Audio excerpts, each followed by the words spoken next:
Hi everybody and welcome back to AlexElliottGolf. Today we've got Sam, you're a pro player. Thanks so much for coming on the channel. Cheers Alex, thanks for having me. So a little bit of bio about yourself. When did you turn pro? How long have you been on Europro? I've been pro 5 years now. So what's that, 2014. Been playing Europro most of that time. Had a few challenge tour invites and that kind of thing, but most of my playing's been on Europro. Perfect. I guess to you guys this year there's kind of two goals, isn't there? You've got the main order of merit, then you've got the next level Cobra Puma order of merit, which is massive. 5 challenge tour starts if you finish first on that. Yeah, it's a great opportunity. Yeah, I mean, obviously first and foremost you have to focus on the main order of merit, and then the other order of merit should take over itself. That's the thing. If you play well on that one, they kind of go hand in hand. So we've got driver out today. What's your go-to shot with driver? I like to hit a little fade, just because of stuff that I work on. If I'm hitting a fade, I know that I get a little bit inside going back, and I just know if I'm hitting a little fade, then I can't be too much further. You feel more comfortable playing your best when you hit the fade? Yeah, pretty much. If I'm swinging it well, I'm hitting a fade, I think. Sure. Well, let's see this fade to begin with, and then we're going to ask you to hit the opposite, which everybody wants to hit. Where are we going? Just straight down? Yeah, just straight down.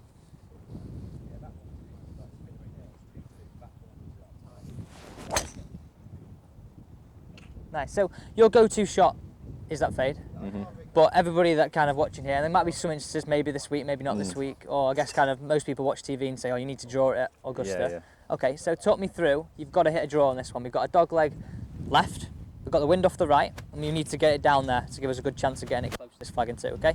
So talk me through exactly how you hit this draw. Okay, for me, I try and do as many things sort of pre-shot rather than sort of in during the swing. the shot. Yeah. So for example, I'll just peg it up probably a little bit higher, just encourage me to get a little bit underneath it a bit more.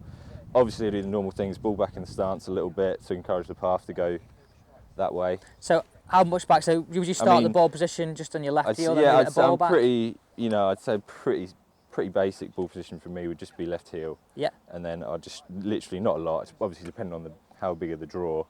I mean, I'm talking probably that, not a lot, not a great deal. So I'm not talking like middle of the stance. Yeah, sure. And then obviously you've got a line body to start line. And then I like to feel like I have a little bit more pressure underneath my arms, which just gets me a little bit more round the body rather than over the body. I guess that kind of comes from your swing thought. You like to feel a fade, so you're going to kind of feel the opposite to kind of I mean, and I think it just keeps me a little bit more connected. I mean, it's so easy to get it underneath if you're trying to hit that draw and really exaggerating it. I think that just helps me get my club still in front of me, but I can still just use my hands or whatever to draw. So you say it's most things you can do in setup, so ball slightly back, tee the ball a little bit higher, and then you feel it's more around you in its release. Yeah, definitely. Yeah. I mean, some people might watch this and say sometimes they might close the face, then take a dress, then take the grip. Is that something you've tried or not? I try to not alter the face too much, really, because obviously you're still trying to start it on the line of the face. So the shut face, I don't really want to. But for me, you'd probably feel your path had to be way to the right then, wouldn't it would probably encourage me to hit a pull rather than natural draw. So I normally don't mess with the face too much. Cool. I mean, I kind of think of it as, depending on the level of play, I think people at your level who are very good players, they probably can feel it a little bit, change its setup, but kind of more in the shot. Some people kind of mid-handicap, maybe they have to do a little bit more at address and then kind of adopt their swing to that. Would you say that's probably fair, would you say? Well, yeah, I suppose a lot of people do struggle with fade, so I think that you have to overly exaggerate those feelings to then create that draw, don't you? So I'd like to say hit a fairly neutral-ish ball, so changing from one to the other shouldn't be too awkward. Right, let's see it. Okay. So talk me through it from the top, your position in terms of ball position, and then your feelings through the swing. So obviously that ball's pegged up a little bit higher than what it normally would be for me. Yep. I sometimes as well, I'd maybe just keep that left heel.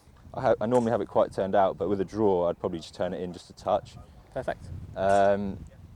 Obviously ball position for me, it's kind of, about, say that far inside the heel? Perfect, yeah. And then from there, try and...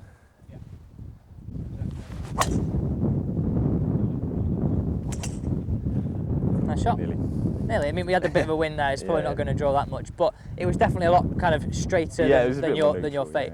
And I think sometimes when, especially someone that likes to fade it, you try and feel it draw, it might actually... Yeah, it comes out. I normally have to work quite hard to hit it. To be honest. And I guess kind of most people watching it would probably be pretty similar there. Well, perfect, Sam. Thanks very much. Alex. Good luck this week. Thank you. And there you go, guys. 2 tips, or kind of Sam's way of how he hits his draw. It's not his go-to shot, but this is what he feels to try and hit the draw on certain holes.